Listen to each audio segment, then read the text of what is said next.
हरिओम हरिओम नारायण। जोगी जटिलय काम मन नगन मंगल वेश। अस स्वामी यही कह मिलही परिहस्त यसी रेख। देवर्षि नारद की जो गंभीर बातें हैं और जो उनकी गंभीर वाणी है, उसे एक भक्त और संत ही समझ सकता है। सामान्य नर नारियों के लिए समझना अत्यंत ही कठिन और दुरूह, क्योंकि यह जो प्रसंग है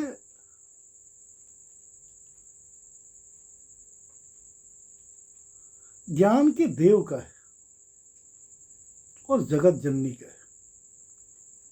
वो सामान्य यह न विषय है, न ही सामान्य प्रसंग है। तो कृपया इसे सामान्य स्तर पर समझने का प्रयत्न अगर करना हो तो इसके पहले आपको भक्त और संत बनना पड़ेगा और समर्पण की क्षमता आपके अंदर होनी चाहिए। जैसे ही समर्पित होकर के आप समाहित हो जाएंगे उस परम ब्रह्म परमात्मा के चरणों में, उनके हृदय में, तो देवर्षि और गोस्वामी जी की ये गूढ़ बातें आपके समझ में आ जाएगी। आप इन कथाओं, इन प्रसंग के माध्यम से स्पष्ट समझ रहे हैं कि सारी बातें बिल्कुल स्पष्ट है। देवर्षि नारद माता पार्वती के भाग्य के संदर्भ में जो भविष्यवाणियां कर रहे हैं वो स्पष्टता है, स्पष्ट निर्देश है। योगी जटिल अकाम मन, जैसे मनुष्य का स्वभाव है कि उसे अच्छी बातें समझ में नहीं आती है, ज्ञानवर्धक बातें समझ में नहीं बात आती हैं, लेकिन अज्ञानपूर्ण बात हो, अपराध की बातें हो, निंदा की हो, चुगली की हो, प्रतिकूलता से संबंधित अगर कोई विषय हो तो बड़े ही प्रेम से उसे सुनने और समझने का वह प्रयत्न करता है। लेकिन गुण और अध्यात्म की बातें अगर हो, सत्यता की बात हो, साधना की बात हो, ईश्वरत्व की बात हो, निरपेक्षता की बात हो, तो उसके गले या चक्षु या दिमाग में प्रवेश करने की संभावना अत्यंत ही क्षीण और कम होती है। यहाँ आप देखें हिम और मैना, जब वो कह रहे हैं कि आपके कन्या का जो वर होगा वह योगी होगा, भोगी नहीं होगा, इसका अर्थ है कि हमें धनवान चाहिए, चाहे वो भोगी हो, चाहे वो जैसा हो। जैसे वर्तमान के परिप्रेक्ष्य में हम अत्यधिक पैसों को खर्च करके अपने कन्या का विवाह कर पाते हैं और देखते हैं कि बाद में हमारे कन्या और दामाद के संबंध मधुर नहीं है। लेकिन यहाँ आप देखें,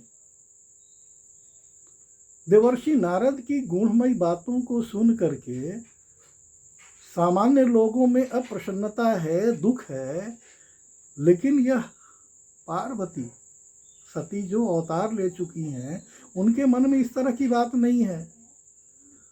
सुनि मुनि गिरा सत्य जी जानी, दुख दंपति उमा हरसानी। सुन मुनि गिरा सत्य सिय जानी, क्योंकि देवर्षि की वाणी कभी असत्य नहीं होती है। नारद मुनि के शब्दों को सुनकर, उनके भविष्यवाणी को सुनकर, उनके सत्यता को जानकर पति पत्नी हिमवान और मैना को अत्यधिक दुख हुआ, जबकि उन्हें सुख होना चाहिए कि हमारे कन्या का विवाह जो वर मिलने वाला है वो योगी है, भोगी नहीं है। वह अकाम है, सकाम नहीं है। वह निर्विकार है। उसका मन नग्न है। उसके मन में कहीं कोई किसी के भी प्रति मन विकारों से ग्रसित नहीं है, और इसलिए नहीं है कि वह अकाम है, सकाम नहीं है। किसी भौतिक वस्तु या अन्यान इस चराचर इस जगत की किसी भी वस्तु की उन्हें अपेक्षा नहीं है। हम सभी कथाओं में यह भी सुना करते हैं कि समुद्र मंथन के पश्चात जितनी सकाम चीजें थी सब लोगों ने स्वीकार किया, लेकिन शिव को क्या मिला? विष। और विष को उन्होंने प्रेम से स्वीकार किया। इसीलिए तो कभी कहते हैं, हर गरल पीयूष बन जाता कंठ अगर विष पाई होते। हम अपने जिह्वा को, अपने बुद्धि को, अपने विवाह को, विवेक को, अपने कंठ को, अपने स्वभाव को, अपने व्यक्तिगत जीवन को, दुख रूपी सुख को क्यों नहीं स्वीकार करते? हम अमृत पीना चाहते हैं। समाज के अनगिनत उन दीन दुखियों की, या अपने घरों की, अपने माता पिता बुजुर्गों की, उनके दुखों से हमें कुछ लेना देना नहीं। हम अपने सुख के सामने उनके दुख का मजाक उड़ाते हैं। शिव ऐसे नहीं, शंकर ऐसे नहीं है, और न सती ऐसी है। क्योंकि सती देवर्षि नारद की सत्यवाणी को सुनकर, क्योंकि उन्हें पूर्ण विश्वास हो गया कि अब मुझे हमारे आराध्य पुनः मिल जाएंगे, इसीलिए दंपति ही दुख दंपति ही, इसका मतलब कि मैना और हिमवान दोनों दुखी हुए, पर उमा हर्षानी, उमा को प्रसन्नता हुआ कि विष्णु से जो मैंने वर मांगा था वो मुझे वर प्राप्त हो जाएगा। क्योंकि नारद की वाणी कभी असत्य नहीं होगी, और जब वाणी की असत्य नहीं होगी तो पुनः हमारी जन्म जन्मांतर से जो शिव और सती का, जो शक्ति और शक्तिमान का, जो परा और अपरा का संजोग है, वह अनवरत बना रहेगा। नारद हूँ यह भेद न जाना, दशा एक समूझप बिल गाना। नारद भी इस रहस्य को नहीं जाना, क्योंकि सबकी बाहरी दशा एक सी होने पर भीतर समझना भिन्न। सती अंतरात्मा को देख रही हैं, शिव अंतरात्मा को देख रहे हैं। सब लोग बहिर् यात्रा कर रहे हैं और सती तो अंतर यात्रा कर रही हैं। यह बहुत ही सुंदर संदेश है। शिव और सती का जो प्रसंग है कि हर इंसान को अंतर यात्रा करना चाहिए, बहिर् यात्रा करना चाहिए। हम जब कभी दुखित होते हैं तो कहीं ना कहीं अंतरात्मा से दुखित है। अगर हमें व्याधि है तो कहीं ना कहीं वह सूक्ष्म रूप से है जो हमें दिखाई नहीं देता। इसके लिए हम कहीं किसी पैथोलॉजी में जा कर के हम उसकी टेस्ट कराते हैं, तब मुझे पता चलता है कि फलाने व्याधियों से हम ग्रसित हैं। तो मनुष्य बहिर् यात्रा कर रहा है। यहाँ मैना और हिमवान भी बहिर् यात्रा कर रहे हैं, अंतर यात्रा नहीं कर रहे हैं। सकल सखी गिरजा गिरि मैना, पुलक शरीर भरे जल नैना। सारी सखियां पार्वती, पर्वतराज, हिमवान, मैना, सभी के शरीर पुलकित थे, सभी के नेत्रों में जल भरा था। देवर्षि के वचन असत्य नहीं हो सकते, कभी झूठा नहीं हो सकता। यह विचार करके पार्वती उन वचनों को हृदय में धारण कर लिया। हृदय में धारण करने का मतलब वह आंखों में, कानों में, जैसे हम बहिर् यात्रा करते हैं, और बहिर् यात्रा होने के कारण हम गहरी और गंभीर बातों को अपने हृदय में नहीं बैठाते, उसे अपने मन में, आँख में, कान में, नाक में, जैसे आँखों के देखने के बाद हमें प्रतिक्रिया होती है, कानों से सुनने के बाद प्रतिक्रिया होती है, जिह्वा से किसी वस्तु का स्वाद लेने के बाद क्रिया और प्रतिक्रिया होता है, स्पर्श का प्रतिक्रिया होता है। लेकिन अगर कोई बातें गहरी अंदर बैठ जाए। गौरी ने इस बात को अपने हृदय में बैठा लिया। उपजहु शिव पद कमल सनेहु। कुछ पलों के लिए जो मन के मनभेद थे, मतभेद नहीं, मत का भेद हो तो कहीं कोई परेशानी की बात नहीं है। सिद्धांतों का भेद हो सकता है, आज नहीं तो कल हो सकता है कि जिसके सिद्धांत हैं इस जगत में सत्य है, जो सत्य सिद्धांत प्रतिपादित करता है, तो हमें आज नहीं तो कल विश्वास करना पड़ेगा। लेकिन अगर मनभेद हो, मतभेद को तो कुछ पलों के लिए झेला जा सकता है, लेकिन मनभेद को नहीं झेला सकता है। यहाँ शिव और सती के साथ मनभेद था। शिव ने कहा कि वो ब्रह्म है, सती ने कहा कि वो ब्रह्म नहीं है। सती को श्रेष्ठता के दृष्टिकोण से, अपने पति के दृष्टिकोण से, ज्ञानी देव के कारण, त्रिलोकपति के कारण उनकी बातों पर विश्वास कर लेना चाहिए। यहाँ सती के मन में मनभेद था।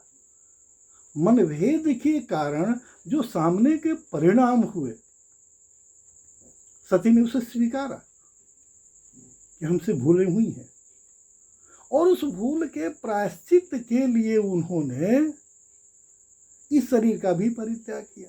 मैंने अपराध किया, मुझे दंड मिलना चाहिए, मुझे सजा मिलना चाहिए।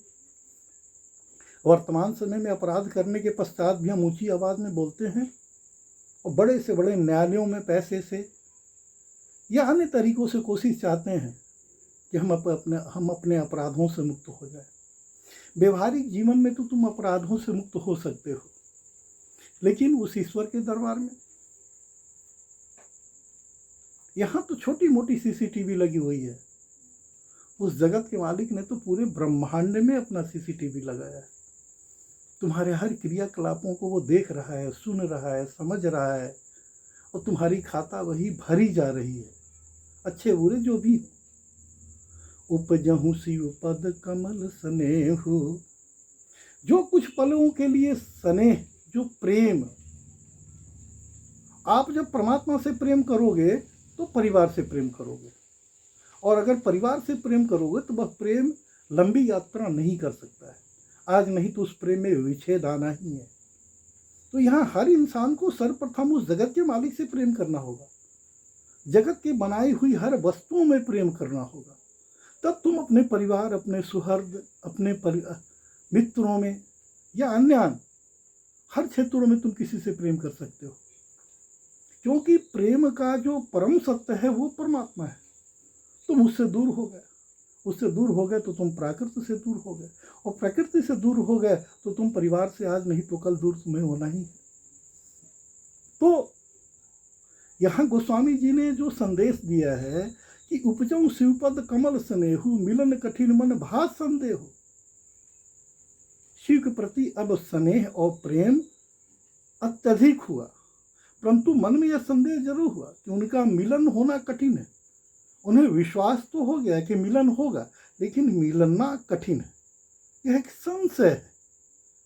अवसर ठीक नहीं जानकर उमा के अंदर जो प्रेम, जो खुशी, जो हर्ष है, वो सामान्य लोगों को, अपने माता पिता, अपने परिजन या अपनी सखियों को वो नहीं सुनाना चाहती है, नहीं दिखाना चाहती है, क्योंकि वो सामान्य लोग हैं और सती असामान्य है, वो जगत जननी है। उनकी बातों की लोग माहौल और मजाक उड़ाएंगे। उन्होंने उस प्रेम को छुपा लिया और फिर वे सखियों के गोद में जा करके बैठी। झूठ न होई देवरी सिवानी, सोच ही दंपति सखी सयानी। सखियों के मन में यह विचार जरूर आया कि देवर्षि नारद की बातें कभी असत्य नहीं होगी, और उमा मैना को वो भी विश्वास हो गया, और जो ज्ञानी सखियां थी उनके मन में विश्वास हो गया कि देवर्षि नारद की बातें कभी झूठी नहीं होगी। और चतुर जो संख्या थी वह चिंता करने लगी, क्योंकि सखियों और हिमवान मैना में कोई अंतर नहीं था। वह जो प्रेम था उमा के साथ, वह वासना पूर्ण प्रेम था। अगर उपासना पूर्ण प्रेम होता, जो शिव और सती में प्रेम है, तो उन्हें देवर्षि नारद की सत्य बातें समझ में आ पाती। लेकिन यहाँ हिमवान, मैना और सखियों के हृदय में जो जो मन में है, जो प्रेम है, वो वासना से पूर्ण प्रेम है, उपासना से नहीं। अगर उपासना हो तो उपास्य तुम्हारे पास होगा, वो शिक्षक के रूप में, गुरु के रूप में, पिता के रूप में तुम्हारा दिशा निर्देशन करेगा, मार्गदर्शन करेगा। यहाँ सती और शिव समझ रहे हैं, लेकिन सामान्य लोग नहीं समझ रहे हैं।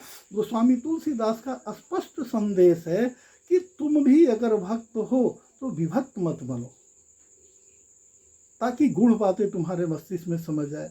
उरधरि धीर कहूँ गिरिराऊ, कहूँ नाथ का करिए उपाऊ। चिंतित उमा ने, चिंतित मैना और हिमवान ने देवर्षि नारद से पूछा कि कोई विकल्प, कोई रास्ता, कोई तरीका बताइए, ताकि हमारी कन्या पार्वती का विवाह योग्य वर्ष हो। ऐसे वर्ष नहीं हो जो मंगल वेश वाला हो, जो जटा वाला हो, जो जोगी हो। इसका अर्थ है कि हमें भोगी चाहिए, हमें रोगी चाहिए, हमें दुखी चाहिए। जबकि स्पष्ट देवर्षि नारद का संदेश है कि तुम अपने कन्या का विवाह किसी योगी से ही करो।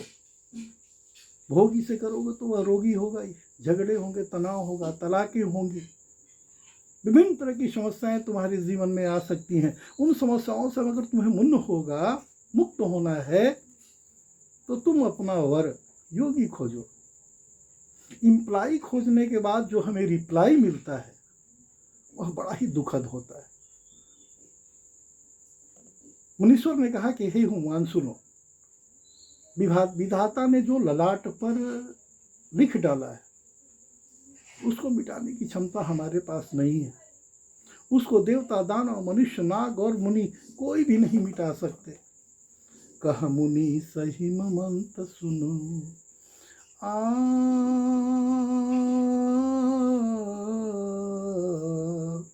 कहि मम कह मुनि सही वंत सुनो, जो विधि लिखा लीलार, देव दनुज नर नाग मुनि कोई न मेटनहार। परमात्मा ब्रह्मा ने जो हमारा सृजन करते हैं, जो हमारी भाग्य रेखा लिख डाली है, उन्होंने उनको मिटाने की क्षमता यहाँ देवता, दानव, मनुष्य, नाग और मुनि में कोई में नहीं है। और आज हम देव को पूज करके अपनी मनोकामनाओं को पूर्ण करने के लिए अनवरत लगे हुए। हम अपनी मनोकामनाओं को और प्रारब्ध को अगर समाप्त करना है तो हमें परम ब्रह्म परमात्मा के शरण में रहना चाहिए, उनकी उपासना करना चाहिए। हरि ओम शरणम।